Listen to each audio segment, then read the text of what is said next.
Proverbe chapitre 18. Celui qui se tient à l'écart cherche ce qui lui plaît et s'irrite contre tout ce qui est sage. Ce n'est pas à l'intelligence que l'insensé prend plaisir, c'est à la manifestation de ses pensées. Quand vient le méchant, vient aussi le mépris, et avec la honte vient l'opprobre. Les paroles de la bouche d'un homme sont des eaux profondes. La source de la sagesse est un torrent qui jaillit. Il n'est pas bon d'avoir égard à la personne du méchant pour faire tort au juste dans le jugement. Les lèvres de l'insensé se mêlent aux querelles et sa bouche provoque les coups. La bouche de l'insensé cause sa ruine et ses lèvres sont un piège pour son âme. Les paroles du rapporteur sont comme des friandises. Elles descendent jusqu'au fond des entrailles. Celui qui se relâche dans son travail est frère de celui qui détruit. Le nom de l'Éternel est une tour forte. Le juste s'y réfugie et se trouve en sûreté. La fortune est pour le riche une ville forte. Dans son imagination, c'est une haute muraille. Avant la ruine, le cœur de l'homme s'élève, mais l'humilité précède la gloire. Celui qui répond avant d'avoir écouté fait un acte de folie et s'attire la confusion. L'esprit de l'homme le soutient dans la maladie, mais l'esprit abattu, qui le relèvera? Un cœur intelligent acquiert la science, et l'oreille des sages cherche la science. Les prisons d'un homme lui élargissent la voie, et lui donnent accès auprès des grands. Le premier qui parle dans sa cause paraît juste, vient sa partie adverse, et on l'examine.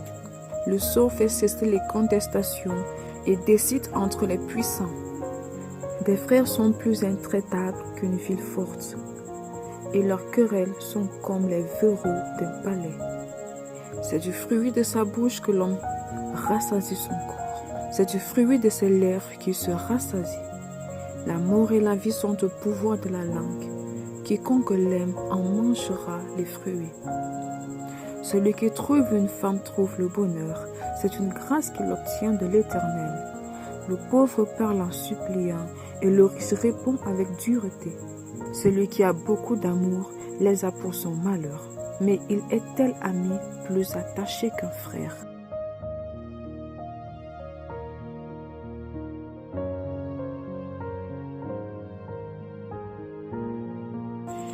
Évangile de Jésus-Christ selon Luc, chapitre 10.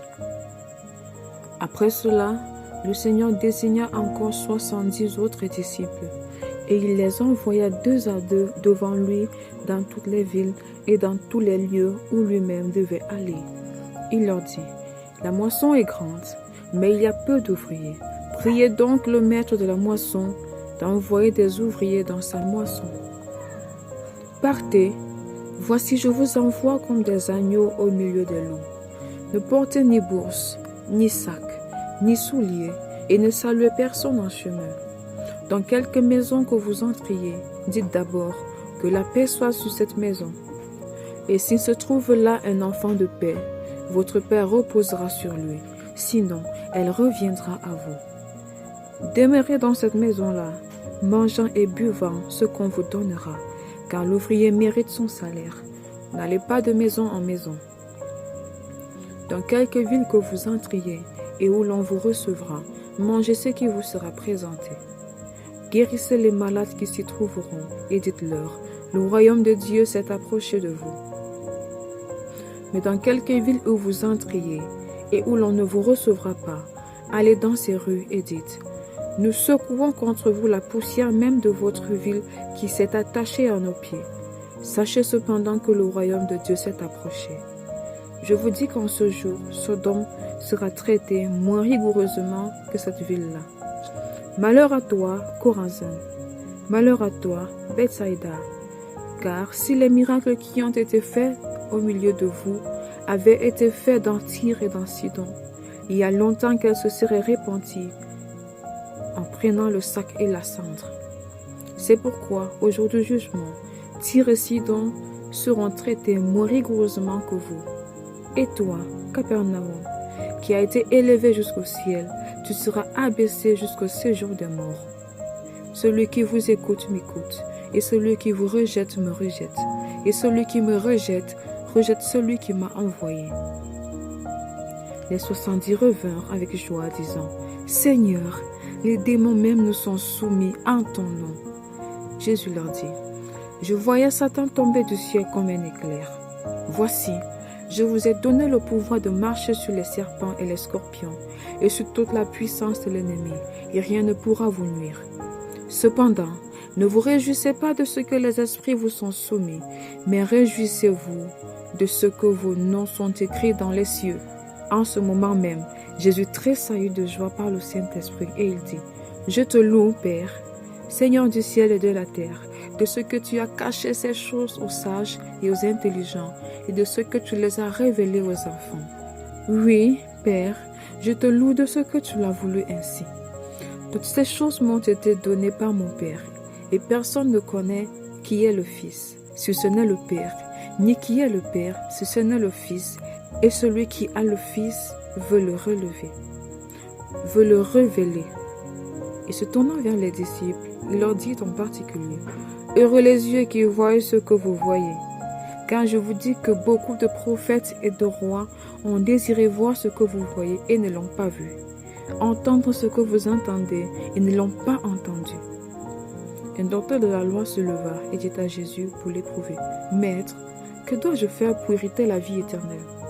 Jésus lui dit, Qu'est-il écrit dans la loi? Qui lis-tu? Il répondit, tu aimeras le Seigneur ton Dieu de tout ton cœur, de toute ton âme, de toute ta force et de toute ta pensée, et ton prochain comme toi-même. Tu as bien répondu, lui dit Jésus. Fais cela et tu vivras. Mais lui, voulant se justifier, dit à Jésus, et qui est mon prochain? Jésus reprit la parole et dit, un homme descendait de Jérusalem à Jéricho. Il tomba au milieu des brigands qui le dépouillèrent, le chargèrent de coups et s'en allèrent, le laissant à demi-mort. Un sacrificateur qui par hasard descendait par le même chemin, ayant vu cet homme, passa outre. Un lévite qui arriva aussi dans ce lieu, l'ayant vu, passa outre. Mais un samaritain qui voyageait, étant venu là, fut ému de compassion lorsqu'il le vit. Il s'approcha et banda ses plaies, en y versant de l'huile et du vin. Puis il le mit sur sa propre monture, le conduisit à une hôtellerie et prit soin de lui. Le lendemain, il tira 2 deniers, les donna à l'hôte et dit, « Aie soin de lui, et ce que tu dépenseras de plus, je te le rendrai à mon retour. » Lequel de ces 3 te semble avoir été le prochain de celui qui était tombé au milieu des brigands? C'est celui qui a exercé la miséricorde envers lui, répondit le docteur de la loi. Et Jésus lui dit, va, et toi, fais de même. Comme Jésus était en chemin avec ses disciples, il entra dans une ville et une femme nommée Marthe le reçut dans sa maison. Elle avait une sœur nommée Marie, qui s'étant assise aux pieds du Seigneur, écoutait sa parole. Marthe, occupée à divers soins domestiques, survint et dit, « Seigneur, cela ne te fait-il rien que ma sœur me laisse seule pour le servir? Dis-lui donc de m'aider. » Le Seigneur lui répondit, « Marthe, Marthe, tu t'inquiètes et tu t'agites pour beaucoup de choses. Une seule chose est nécessaire. Marie a choisi la bonne part, qui ne lui sera point ôtée. »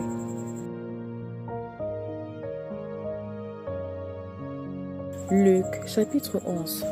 Jésus priait un jour en un certain lieu. Lorsqu'il eut achevé, un de ses disciples lui dit, « Seigneur, enseigne-nous à prier, comme Jean l'a enseigné à ses disciples. » Il leur dit, « Quand vous priez, dites, « Père, que ton nom soit sanctifié, que ton règne vienne. Donne-nous chaque jour notre pain quotidien.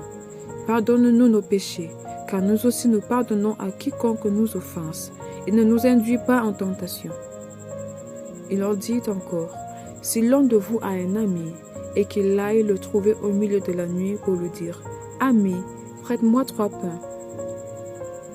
Car un de mes amis est arrivé de voyage chez moi, et je n'ai rien à lui offrir. » Et si, de l'intérieur de sa maison, cet ami lui répond, « Ne m'importune pas, la porte est déjà fermée, Mes enfants et moi sommes au lit. Je ne puis me lever pour te donner des pains. Je vous le dis, même s'il ne se levait pas pour les lui donner parce que c'est son ami, il se lèverait à cause de son importunité et lui donnerait tout ce dont il a besoin. Et moi, je vous dis, demandez et l'on vous donnera, cherchez et vous trouverez, frappez et l'on vous ouvrira. Car quiconque demande reçoit, celui qui cherche trouve, et l'on ouvre à celui qui frappe. Quel est parmi vous le père qui donnera une pierre à son fils s'il lui demande du pain? Ou s'il demande un poisson, lui donnera-t-il un serpent au lieu d'un poisson? Ou s'il demande un œuf, lui donnera-t-il un scorpion?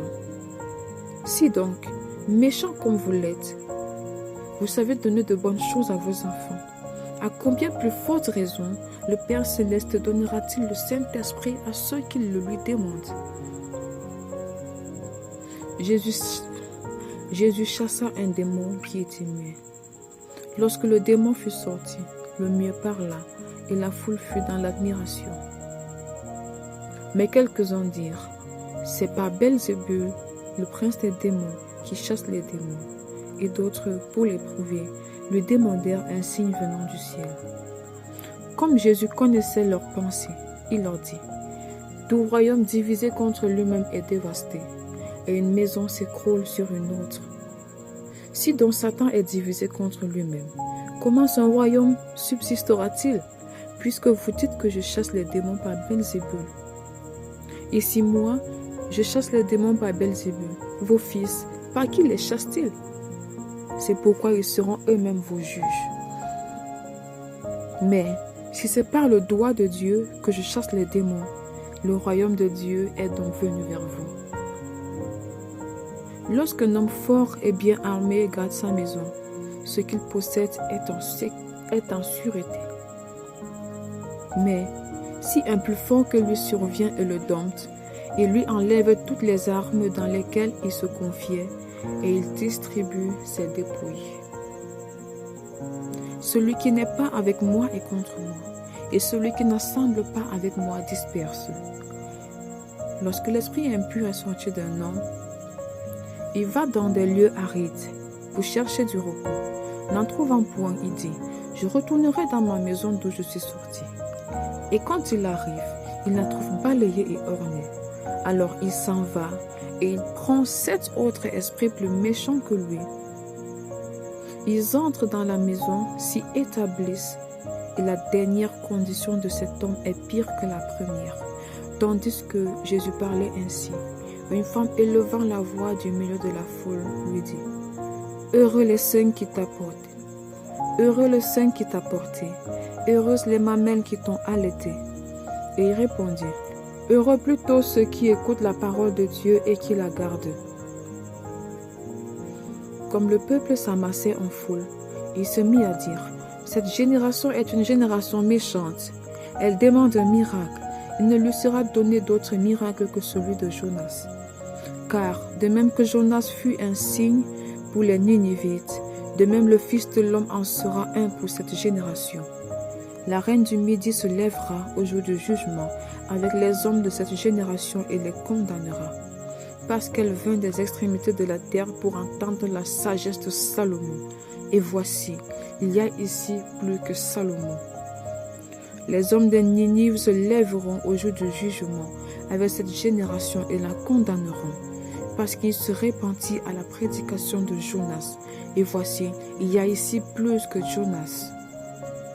Personne n'allume une lampe pour la mettre dans un lieu caché ou sous le boisseau, mais on le met sur le chandelier, afin que ceux qui entrent voient la lumière. Ton œil est la lampe de ton corps. Lorsque ton œil est en bon état, tout ton corps est éclairé. Mais lorsque ton œil est en mauvais état, ton corps est dans les ténèbres. Prends donc garde que la lumière qui est en toi ne soit ténèbres.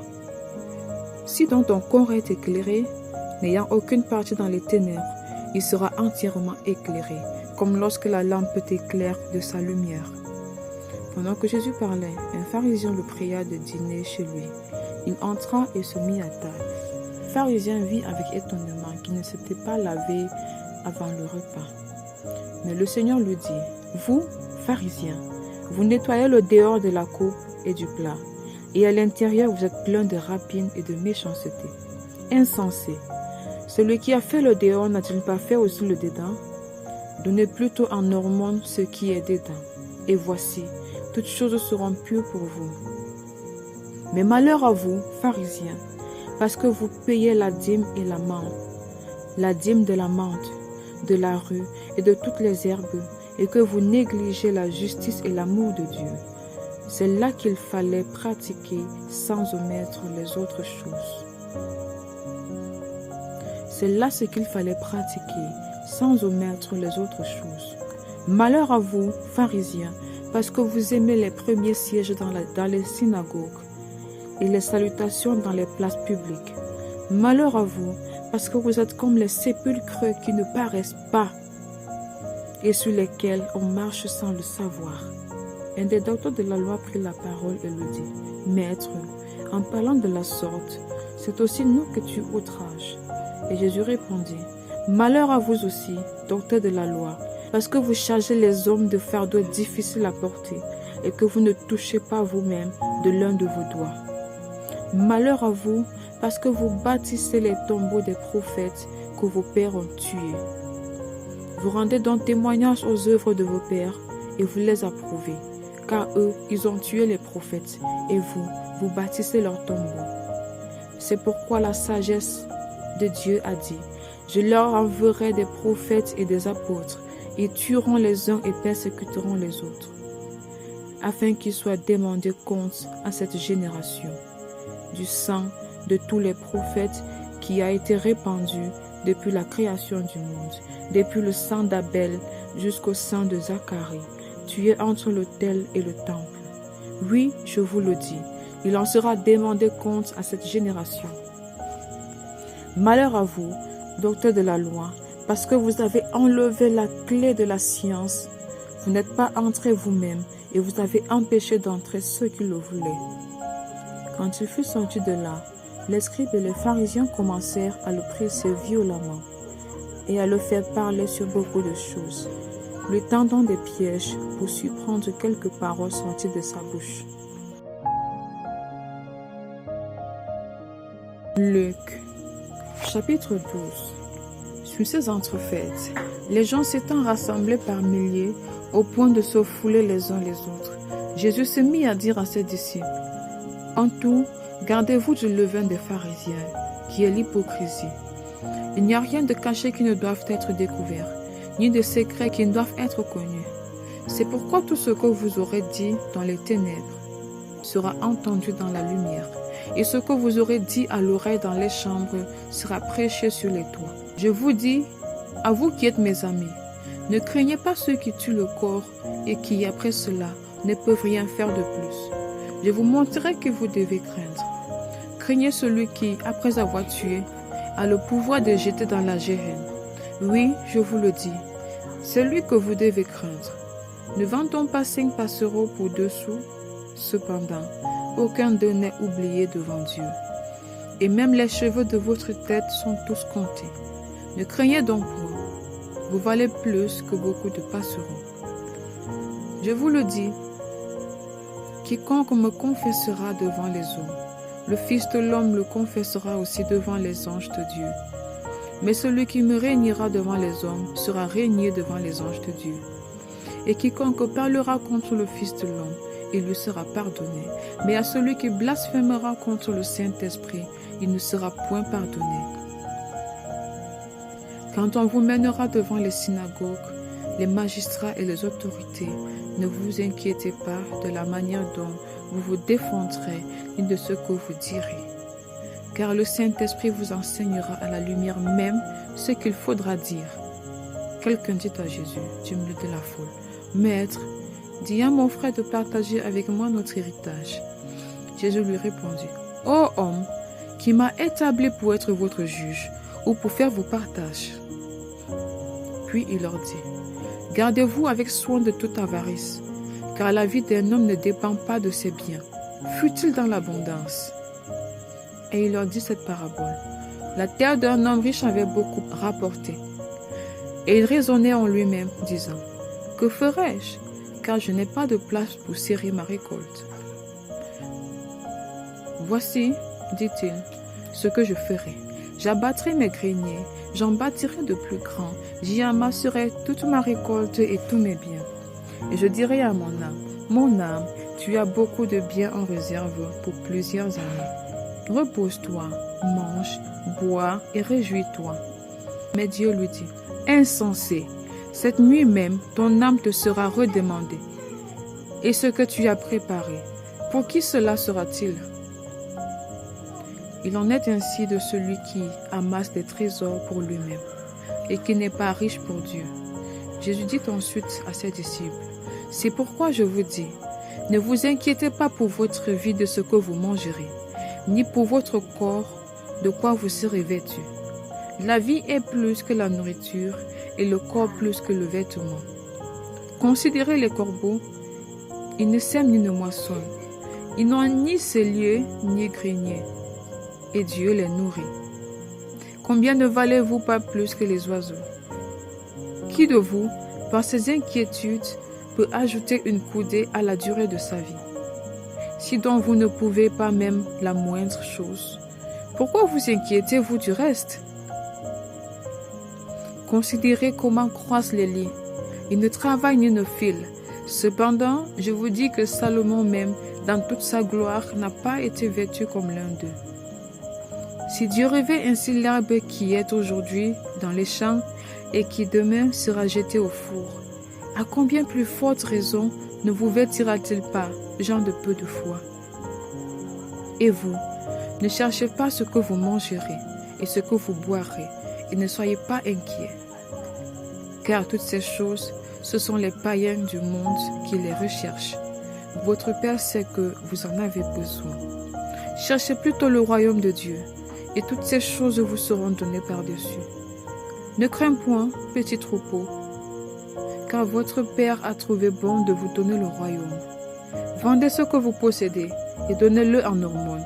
Faites-vous des bourses qui ne s'usent point, un trésor inépuisable dans les cieux, où le voleur n'approche point et où la taille ne détruit point. Car là où est votre trésor, là aussi sera votre cœur. Que vos reins soient sains et vos lampes allumées. Et vous, soyez semblables à des hommes qui attendent que leur maître revienne des noces, afin de le ouvrir dès qu'il arrivera et frappera. Heureux ces serviteurs que le maître à son arrivée trouvera veillant. Je vous le dis en vérité, il se ceindra, les fera mettre à table et s'approchera pour les servir. Qu'il arrive à la deuxième ou à la troisième veille, heureux ses serviteurs, s'il les trouve veillants. Sachez-le bien, si le maître de la maison savait à quelle heure le voleur doit venir, il veillerait et ne laisserait pas percer sa maison.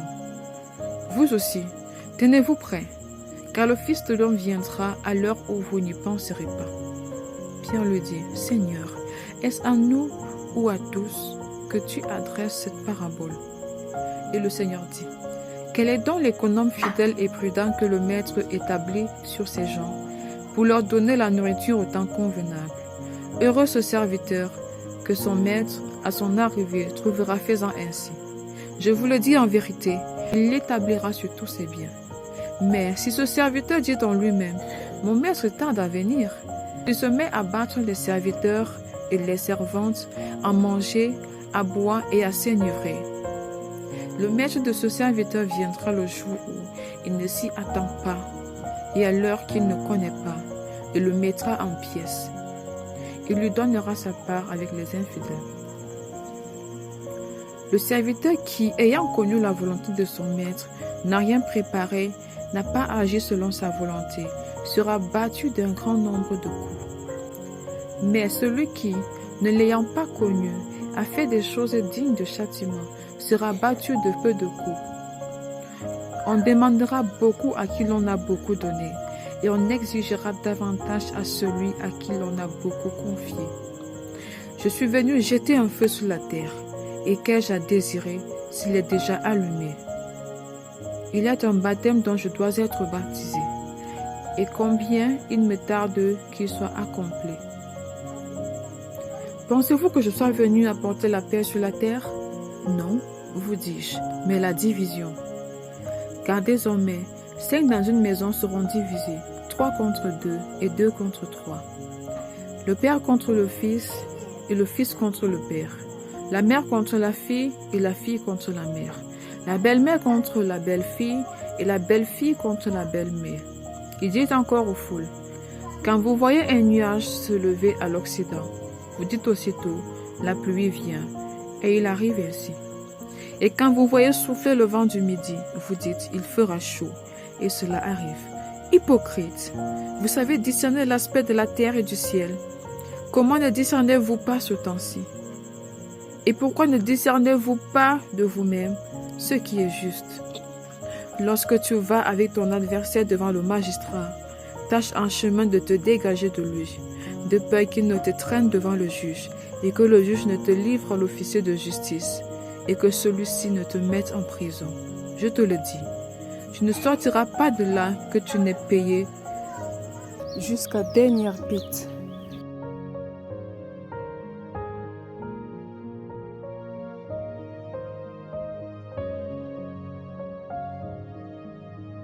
Psaume, chapitre 25 de David. Éternel, j'élève à toi mon âme. Mon Dieu, en toi je me confie, que je ne sois pas couvert de honte, que mes ennemis ne se réjouissent pas à mon sujet. Tous ceux qui espèrent en toi ne seront point confondus. Ceux-là seront confondus qui sont infidèles sans cause. Éternel, fais-moi connaître tes voies, enseigne-moi tes sentiers. Conduis-moi dans ta vérité et instruis-moi, car tu es le Dieu de mon salut. Tu es toujours mon espérance. Éternel, souviens-toi de ta miséricorde et de ta bonté, car elles sont éternelles. Ne te souviens pas des fautes de ma jeunesse, ni de mes transgressions. Souviens-toi de moi selon ta miséricorde, à cause de ta bonté, ô Éternel. L'Éternel est bon et droit. C'est pourquoi il montre aux pécheurs la voie. Il conduit les humbles dans la justice. Il enseigne aux humbles sa voie. Tous les sentiers de l'Éternel sont miséricorde et fidélité pour ceux qui gardent son alliance et ses commandements. C'est à cause de ton nom, ô Éternel, que tu pardonneras mon iniquité, car elle est grande. Quel est l'homme qui craint l'Éternel? L'Éternel lui montre la voie qu'il doit choisir. Son âme reposera dans le bonheur, et sa postérité possédera le pays. L'amitié de l'Éternel est pour ceux qui le craignent, et son alliance lui donne instruction. Je tourne constamment les yeux vers l'Éternel, car il fera sortir mes pieds du filet. Regarde-moi et aie pitié de moi, car je suis abandonné aux malheureux. Les angoisses de mon cœur augmentent. Tire-moi de ma détresse. Vois ma misère et ma peine, et pardonne tous mes péchés. Vois combien mes ennemis sont nombreux, et de quelle haine violente ils me poursuivent. Garde mon âme et sauve-moi, que je ne sois pas confus quand je cherche auprès de toi mon refuge. Que l'innocence de la droiture me protège quand je mets en toi mon espérance. Ô Dieu, délivre Israël de toutes ses détresses. Amen.